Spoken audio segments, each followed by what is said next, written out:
Good morning, everyone.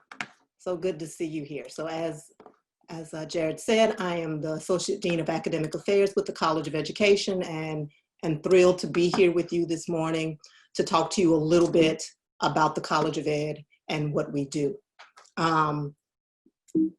Before I get started talking about the College of Ed, I want to get a sense of actually who you are. So there is a poll that I'm going to have you complete. First question is, are you interested? How many of you are actually interested in being a classroom teacher?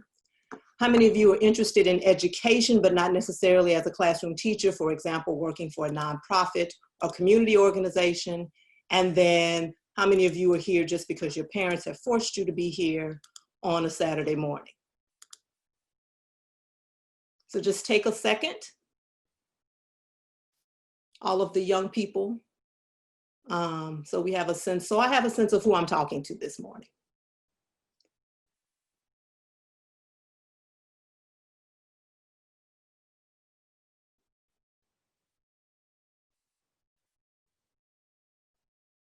Impressive. Only a couple of you are being forced to be here this morning. This pleases me greatly. So it looks like we have a little over half of you are interested in being a teacher or perhaps working for a nonprofit or community organization, which is absolutely fantastic. So I want to take a little bit of time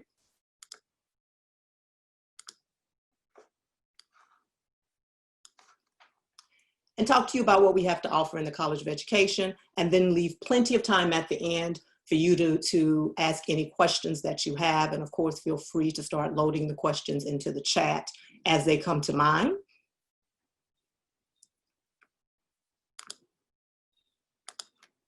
There you go. So who are we? So we are what we like to say, we are educators for a socially just world. We focus on social justice in an effort to create an equitable distribution of resources where all people are safe and feel like their needs are being met. Our job for you, with you, is really to help you in raising your critical consciousness and advancing your understanding of the concepts of power, privilege, and oppression. And that is as a classroom teacher or just out in the world. Our job is to prepare you to be the type of educator who is aware of how these systems work together. So we don't expect you to show up with these skills, but we certainly offer a lot of courses and trainings and workshops designed to help you develop those skills. Quickly, our dean is Dr. Cynthia Gerstl-Pepin. I'm the Dean of Academic Affairs. The two people you care the most about on this list are Dr. Bev Bell, who I will introduce very soon, who's our Assistant Dean for Educator Preparation, and then your professional advisor, Alex Lackard, who is now monitoring the question. Education. Everyone majors in education, and there are 3 concentrations within education. There's our non-licensure concentration, which we call community education and social change.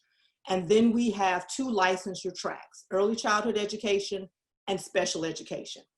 And for those of you who are not interested in early childhood or special education, we do at the College of Education offer you pathways to being a secondary teacher.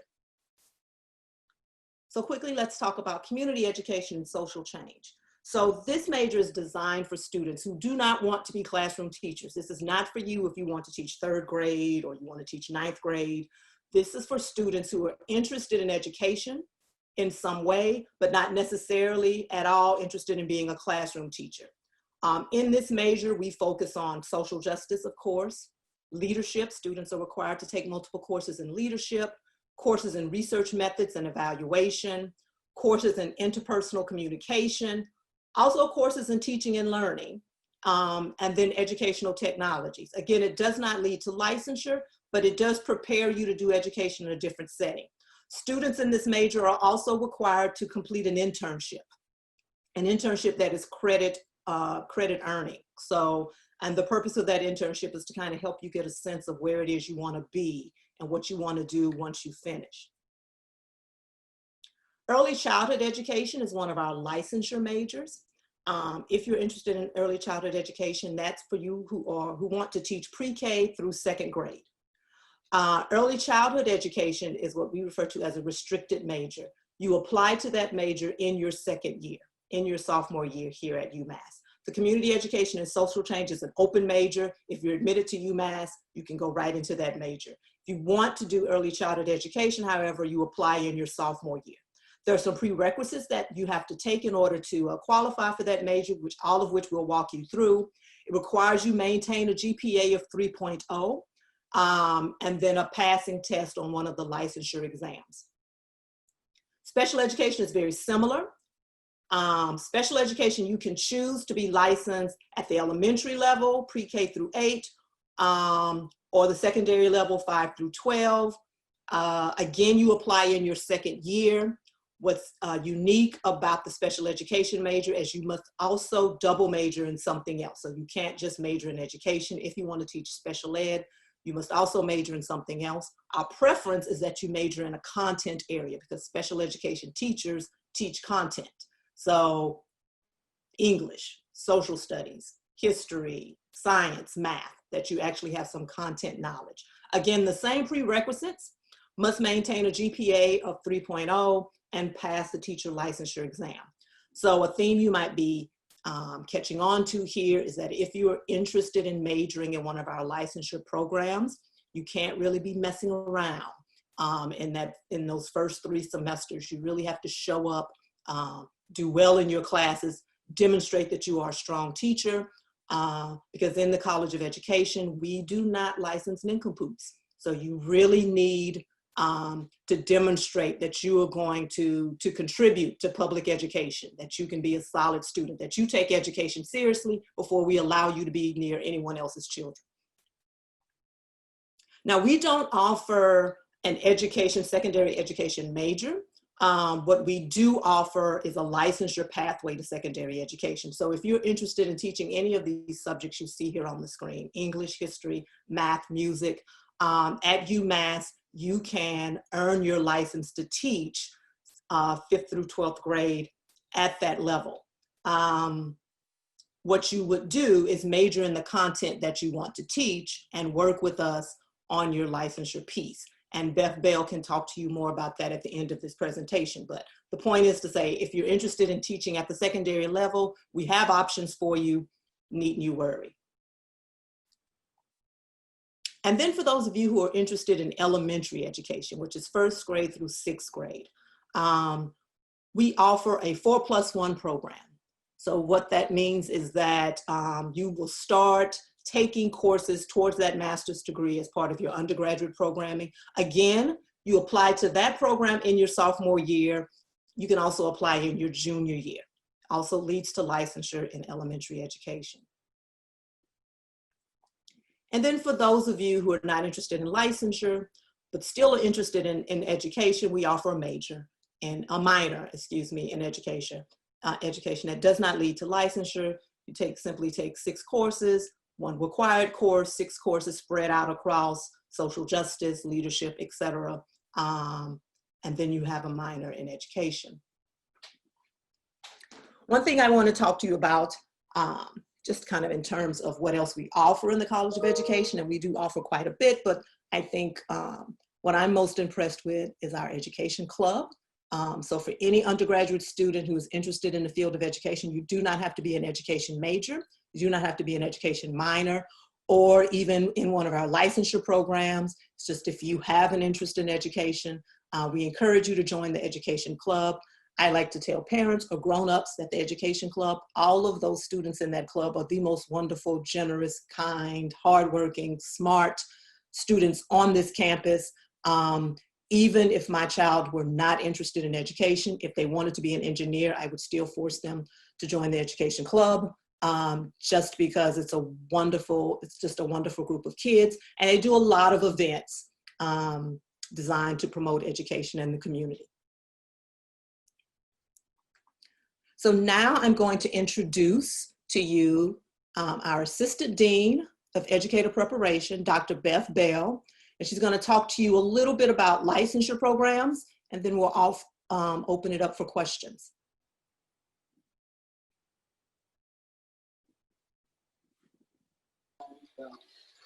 Hi, good morning, everyone. Can you hear me?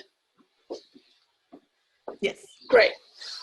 So thank you very much to Jennifer for introducing our College of Education and all our range of programs that we have. I think the part that I really enjoy about current education major and minor is that you can actually start thinking about education in your first and second year, and then you have so many choices. You can continue on with a major in social change.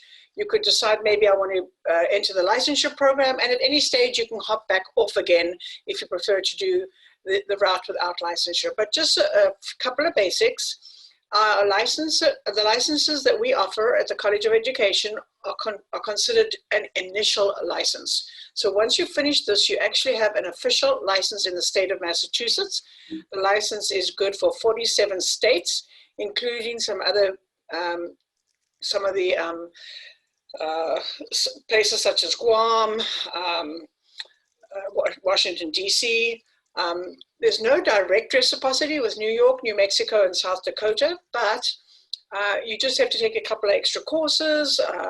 In most cases, you'll take an extra teacher test. But basically, the reciprocity means that your approved program that you complete with us will be applicable in another state with a few minor extra things that you have to do. As Dr. Randall mentioned, we have early childhood education, special education, secondary education, and then elementary education. And as she also mentioned, you need to take some Massachusetts tests for licensure. And we always suggest that you sort of come to us and get involved with some advising sessions so that we can steer you in the right direction so that you don't take tests that are unnecessary. We've often found that people start along licensure as undergrads and then they decide, well, actually, I want to study abroad, or I want to do an extra internship, I want to do something different. And then they come back to us as a postgraduate and finish the master's programs. So we have a lot of flexibility. But one thing that Jennifer said that's really important to note is if you're thinking about licensure, is those first 3 semesters are pretty critical in terms of getting on board, especially with your prerequisites. So that's our initial license. We also, that license is good in the state of Massachusetts for 5 years, and then you can apply for an extension for a further 5 years thereafter. So a couple of the resources that we offer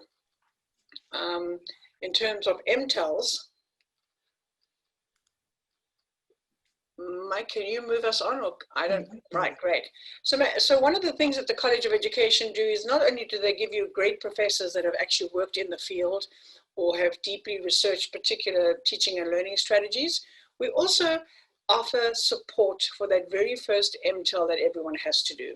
It doesn't really matter which license you're going for, you have to pass the communication and literacy test. We have full day Saturday workshops, we have Thursday evening workshops, and we have overview. These workshops are all free for anyone that goes to UMass Amherst. You do not have to be in an approved program already. You can come along and contact the college, and you can come and participate in one of those tests where you might also, the workshop, sorry, where you might also meet other students and you can hear more about the other options that we have. I think that's all I have to say right now, and looking forward to hearing your questions. Okay, so this is the opportunity if anyone has questions about our programs, admissions, etc. We're happy to answer those questions now for you.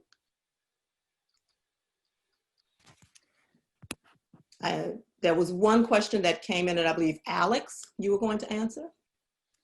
Yes, so good morning, everyone. My name is Alex Lackard. I am the undergraduate academic advisor for the College of Education. So I work with all students who are first interested in pre-licensure. So that includes early childhood, special education, and secondary as well.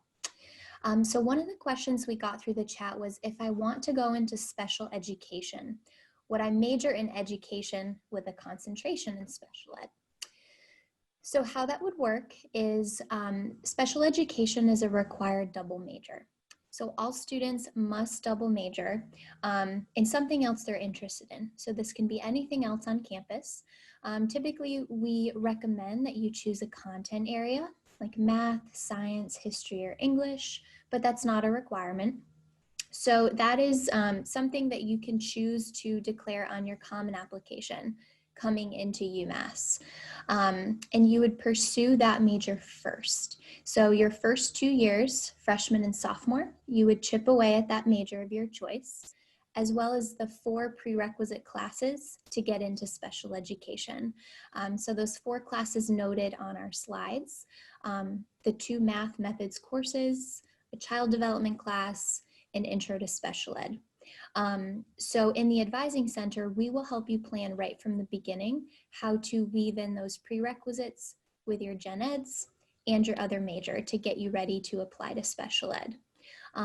Just to quickly reiterate, you would apply to special ed in the fall of your sophomore year, and you would start the program if accepted in junior year. So those first 2 years, you'd be working on all of those other requirements. So there's one question here. What academic aspects of your school makes it unique from other colleges of education besides your commitment to social justice? First, I would like to say the most important thing about the College of Education is our commitment to social justice, and our commitment in a very real and tangible way. So not in a way that just suggests we say social justice, in a way in which we prepare you to think as someone who is committed to social justice would think. For example, we do not work within a deficit model around education and students and families. So in our classes, you will not have discussions around, well, if those kids would just study harder, or if those parents would just learn to speak this way. That's a really critical part of our program, and I think what makes us very special. Another really important part about our program here in the College of Education is that the faculty in the education licensure programs are active researchers. All right, so these are people who, in addition to teaching courses in our licensure programs and teaching the methods courses and teaching in some cases, content courses, these people also have a very active research agenda. So they are actually influencing the practices, the pedagogical practices, instructional practices, assessment practices that are happening in public schools all over the country. We have professors who are award-winning in their particular field. So you really have access to fabulous, outstanding faculty who are not only devoted to education, but devoted to educational research and devoted to the preparation of classroom teachers. I think those two things, our commitment to social justice and the quality of the instructors in our programs makes it really special. Could I add one more thing to that, Jennifer? Yes, please. I think that that's an important distinction to make, because I have worked in different programs where we don't necessarily have that level of depth of the professors that are actually researching the field of teacher education. And I think in their research, what they do is that they have this deep commitment and connection with public schools. So when we have students in our programs, not only are they part of the community and the school district that they're working in, but they might even be part of that research agenda. So we've often found students that complete their license, but then they've also done some research with one of the professors, and even sometimes, not often, but sometimes get to be part of a publication as an undergrad or part of a research team. So I think that commitment of our professors with their research within the communities that we're student teaching sort of helps to bridge theory and practice, which you don't often have. A lot of programs are deeply entrenched in research-based practices without the connection to the community, or they're deeply embedded in the community without the connection to research. So we're really expecting you as potential teachers to think about sort of action research. What impact is my teaching on having on the students that I'm working with?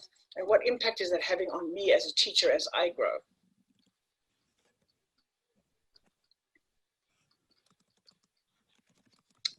And sort of that answers Lucy's question about opportunities for fieldwork in actual classrooms. All of our programs have extensive opportunities to do work in classrooms.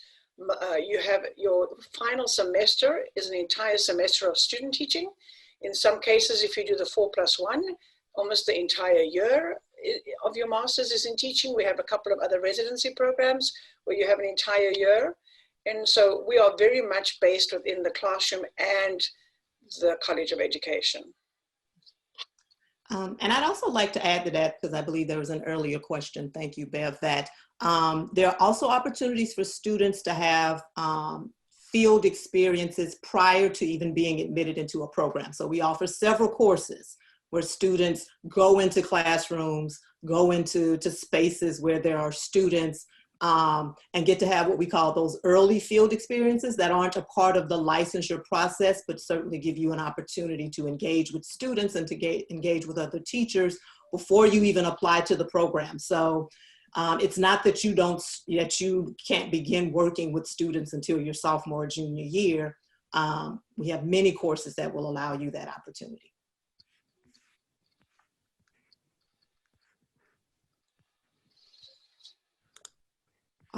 Another question we have here, are there study abroad programs for education majors?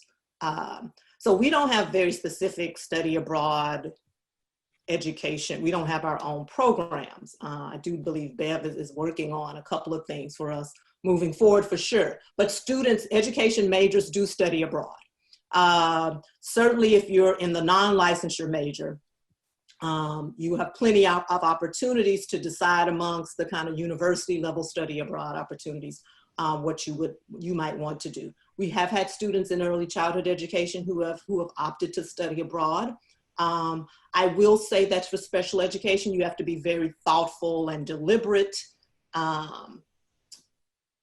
in terms of your study abroad opportunities, because remember, special education majors have to also major in something else. And then you also spend your last semester actually in the classroom of your senior year. Students have opted to study abroad during the summer as a part of their programs when you have these really cramped schedules. But yes, there's certainly opportunities for students to study abroad. Our dean actually really encourages it. She thinks that it's such a fantastic opportunity for students, and it really opens you up to new cultures and ideas. And I don't know, Beth may want to speak to what she's been working on here lately. Sure. We just prior to last November, I had been working with Jennifer and Alex on a potential Cuban partnership. So one of the challenges once you start along the licensure programs is that you have a lot of practicum courses that you have to do, and these the final practicum has to be done in Massachusetts, which helps to answer Catherine's question. In order to get licensed in Massachusetts, your practicum must be done in Massachusetts, using Massachusetts frameworks with the Massachusetts qualified teacher. But in terms of your pre-practicum and your field experiences, these you can do everywhere. So we were working on a January winter semester in Cuba, and then obviously with the current pandemic and everything that has happened recently, that's been put on hold. But we are trying to partner across campus with other departments that take students abroad, and there are ways for you to use those abroad experiences, such as maybe going to Spain and actually working in a classroom. You can use those for some of your pre-practicum experiences. So there are ways to do that. There are a couple of things you have to do that sort of follow a set pattern, and that is your final pre-practicum needs to be done in a setting where you can be evaluated according to Massachusetts standards, and then your practicum needs to be done. But I think once we come out of the current pandemic, we've started making inroads with a lot of different programs across campus. And the idea, I myself am South African. I've also done work in Pakistan and Kenya as a Fulbright specialist. So I am absolutely keen on exploring these more with Jennifer's support and with Alex in terms of either education major or in terms of licensure. We'd like those not to be exclusive, but work together so that students can enjoy those experiences, whether they become a licensed teacher or whether they continue in the education field in a different way. Bev, there's also a question here. How are field experience opportunities continuing during COVID? Could you speak to that? Sure. So currently because we're so deeply partnered with our partner districts, we are currently responding to everything that our partner district needs. So Massachusetts, the state of Massachusetts has actually allowed a lot of flexibility so that we can respond to our different partners. We partner with about, I would say, easily between 20 and 30 different school districts across the area. And we have the quickest way to answer that question is we've allowed students to stay at home. And during COVID, the state of Massachusetts has allowed us to conduct the final practicum in any of the 50 states. So that's only during 2021. So if one of our students was on track to get her license and lives in Texas, we are working with that student to do her practicum, his or her practicum in Texas. So that's the one flexibility that we're doing. So we're not insisting that people come back to Massachusetts. We're being as flexible as the state allows us. Then secondly, we have some situations, especially the special education students, where districts have asked us to partner with them with students that are prepared to go in during this pandemic and actually be face-to-face.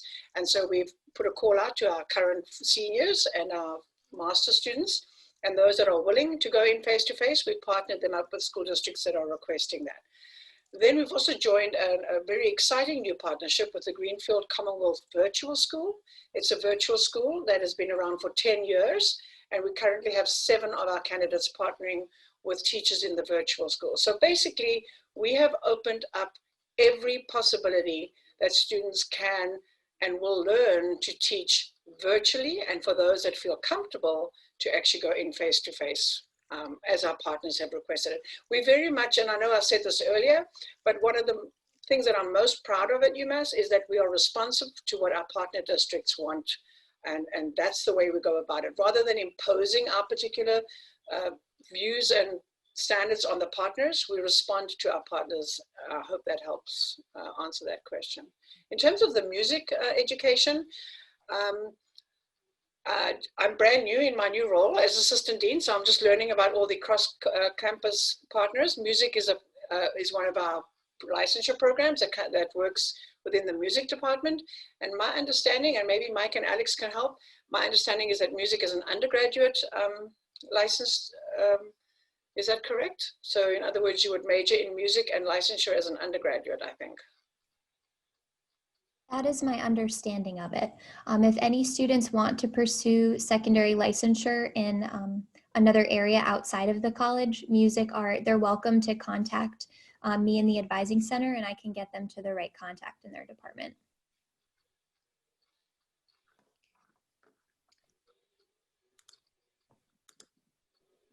Okay.